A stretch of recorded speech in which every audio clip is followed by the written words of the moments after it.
Halo, selamat pagi. Perkenalkan, nama saya Fredrik Gary. Hari ini saya akan menjelaskan summary yang saya dapatkan dari video Sekolah Ajaran Sosial Gereja Ardas dari video YouTube dengan tema Kesejahteraan Bersama. Dari video YouTube tersebut, saya mendapatkan poin-poin sebagai berikut. Paus Fransiskus dan kesepakatan global mengenai SDG. Sambutan Paus Fransiskus pada sidang umum PBB tahun 2015 tentang kesepakatan global mengadopsi yang namanya SDG, Sustainable Development Goals. Beberapa pesan intinya itu, hak atas lingkungan itu nyata, yang artinya melukai lingkungan sama dengan melukai kemanusiaan. Korban yang paling menderita akibat kerusakan lingkungan adalah yang paling miskin, sehingga eksklusi dan ketimpangan semakin memburuk. SDG menjadi penanda harapan dan dibutuhkan tindakan yang konkret. Apa yang dimaksud dari Paus Fransiskus itu? Daya dukung bumi dan daya tampung bumi itu memanglah terbatas. Daya tampung bumi itu hanya sekitar 8 miliar manusia, dan saat ini sudah ada 7 miliar. Dengan dilampauinya batas ekologis, maka akan merusak kesejahteraan manusia juga, termasuk air, makanan, kesehatan, pendidikan, dan lain-lain. Meskipun belum sampai titik puncak, tapi bisa kita lihat sendiri sudah mengerikan apa dampak yang dapat dihasilkan dari climate change tersebut. Enlisik Laudata Si tahun 2015 menyebutkan beberapa hal sebagai berikut. Eksploitasi bumi sudah melebihi batas, padahal masalah-masalah berat seperti kemiskinan, kelaparan, dan lain-lain belum teratasi. Krisis ekologi dapat mengancam keberadaan manusia di bumi. Tidak sampai 5 tahun sudah terjadi pandemi COVID, yang bisa dibilang merupakan timbal balik dari apa yang telah manusia lakukan kepada alam. Gunung Komune mengalami kemunduran yang signifikan dalam aspek kesehatan, ekonomi, pendidikan, dan lain-lain.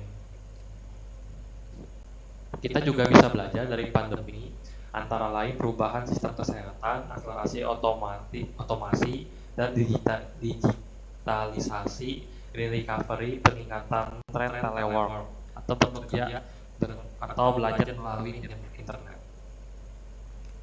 Hal yang bisa kita sadari, semua itu memiliki batas, maka kita harus berpikir untuk menyeimbangkan antara sosial, ekonomi, dan lingkungan.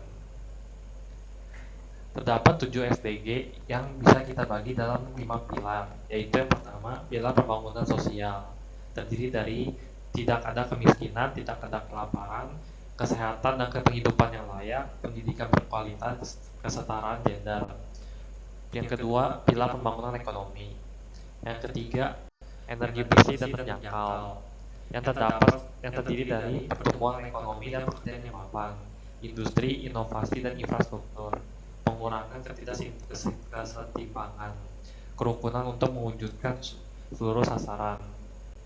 Pilar pembangunan yang keempat, pilar pembangunan lingkungan, yang terdiri dari air bersih, kota dan komunitas berkelanjutan, konsumsi dan produksi bertanggung jawab, dan aksi iklim. Yang kelima, yaitu kehidupan bawah laut, kehidupan atas daratan. Yang keenam, pilar pembangunan hukum dan tata kelola, kedamaian dan institusi keadilan. Gotong rakyat antara rakyat, pemerintah, akademisi, maupun pemegang jabatan lainnya sangat dibutuhkan untuk mencapai SDG yang ditentukan oleh PBB ini. Refleksi yang bisa kita ambil dari Laudato Si itu, yang pertama, masa depan yang akan kita bawa ke generasi kedepannya bakal seperti apa. Yang kedua, hal yang dipertaruhkan di sini adalah seluruh dari martabat manusia. Gunung komune adalah kondisi sosial yang memungkinkan orang untuk mencapai kepenuhan hidup secara utuh, baik dalam kelompok atau perorangan. Mater et Magistra nomor 65 tentang kesejahteraan bersama, seluruhnya berpedoman pada kesejahteraan bersama, maka perlu memperhitungkan kondisi sosial yang mendukung. Terdapat badan pengantara yang untuk mewujudkan kesejahteraan bersama, dan tiap pribadi dituntut untuk berperan aktif. Yang dampak sosial dari industri 4.0 adalah, yang pertama, angka pengangguran semakin meningkat, menyebabkan penurunan pertumbuhan ekonomi. Kedua, masalah keamanan cyber membawa ke penyalahgunaan data. Ketiga, ikatan komunitas terputus sehingga individualis sangat tinggi dan menyebabkan orang muda mudah tergoda mengikuti gerakan ekstrim. Kembali lagi, banyak yang dapat kita lakukan oleh manusia untuk mengembalikan keadaan ini, tak peduli berada pada jabatan apa, pemerintah, pembisnis, akademisi, tokoh agama atau masyarakat, maupun kita sebagai rakyat. Sekian summary dari video YouTube tersebut, kemudian akan saya lanjutkan dengan refleksi dari saya mengenai tema tersebut. Setiap anggota gereja memiliki dua tanggung jawab kesejahteraan dasar. Yang pertama untuk menjadi mandiri, dan yang kedua untuk memelihara yang miskin serta membutuhkan. Orang tua memiliki tanggung jawab kudus untuk menyediakan kesejahteraan jasmani dan rohani bagi anak-anak mereka. Ketika anak-anak tumbuh makin dewasa, mereka menjadi lebih bertanggung jawab bagi kesejahteraan mereka sendiri. Orang tua hendaknya mengajarkan kepada mereka asas dasar kesejahteraan dengan menolong mereka, mempersiapkan diri untuk menjadi mandiri, dan menyediakan bagi keluarga mereka sendiri di masa yang akan datang. Orang tua juga dapat memberikan anak-anak kesempatan untuk memelihara yang miskin dan yang membutuhkan. Tuhan telah senantiasa memberikan kepada umatnya untuk memelihara yang miskin dan membutuhkan. Dia berfirman, kamu harus mengunjungi yang miskin dan membutuhkan, dan memberi pertolongan kepada mereka. Dia juga memerintahkan, ingatlah yang miskin dan membutuhkan, yang sakit, yang menderita, karena dia yang tidak melakukan hal ini, orang itu bukan muridku. Kita dapat memelihara yang miskin yang membutuhkan dalam banyak cara. Salah satu cara penting adalah melalui berpuasa dan menyumbangkan persembahan puasa yang digunakan uskup atau presiden cabang untuk membantu para anggota lingkungan atau cabang yang menderita karena kemiskinan, penyakit, atau lainnya. Kita juga dapat memberikan waktu dan membagikan bakat-bakat kita. Kita dapat melayani para tunawisma, orang-orang yang cacat, serta orang-orang di sekitar lingkungan tetangga dan masyarakat kita. Selain memberikan pemeliharaan kepada mereka yang membutuhkan, baik di tingkat lokal maupun secara perorangan, gereja membantu orang-orang di seluruh dunia tanpa mempeduli agama mereka yang menderita akibat bencana alam, kemiskinan, penyakit, dan krisis lainnya. Gereja menyediakan sumber-sumber penopang hidup untuk menolong keluarga-keluarga dan individu-individu untuk pulih kembali, serta mengupayakan kemandirian. Sumbangan untuk dana-dana pendidikan gereja menyediakan sarana bagi para orang suci zaman akhir yang tidak beruntung untuk melanjutkan pendidikan mereka. Para misionaris pelayanan gereja menyumbangkan waktu dan sumber-sumber mereka untuk meningkatkan kebijaksanaan, meningkatkan kesehatan, serta menyediakan pelatihan. Tanggung jawab bagi kesehatan sosial, emosional, rohani, jasmani, dan ekonomi kita terletak pada diri kita sendiri, kedua pada keluarga kita, serta yang ketiga pada gereja.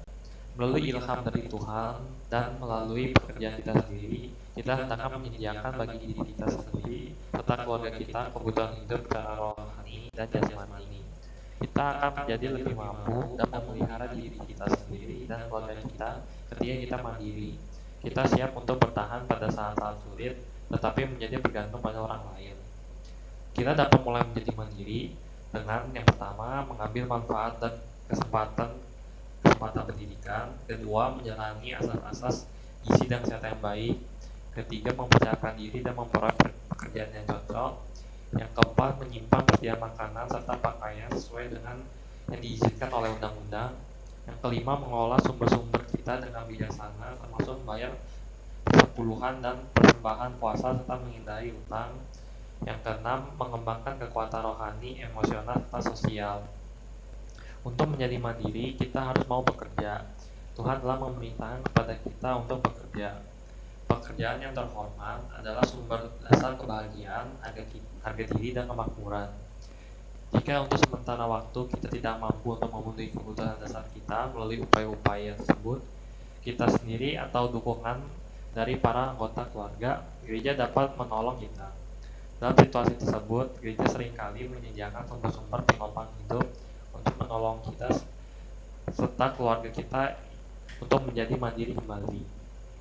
Semua masalah ini harus kita selesaikan secara bersama-sama demi kesejahteraan kita bersama juga. Kita harus segera bertindak agar kelak nanti anak cucu juga bisa menikmati dunia yang sekarang kita nikmati. Maka mulai dari sekarang kita harus mulai peduli dengan lingkungan kita sendiri dan juga masyarakat yang di sekitar kita. Sekian refleksi dari saya tentang kesejahteraan bersama. Terima kasih.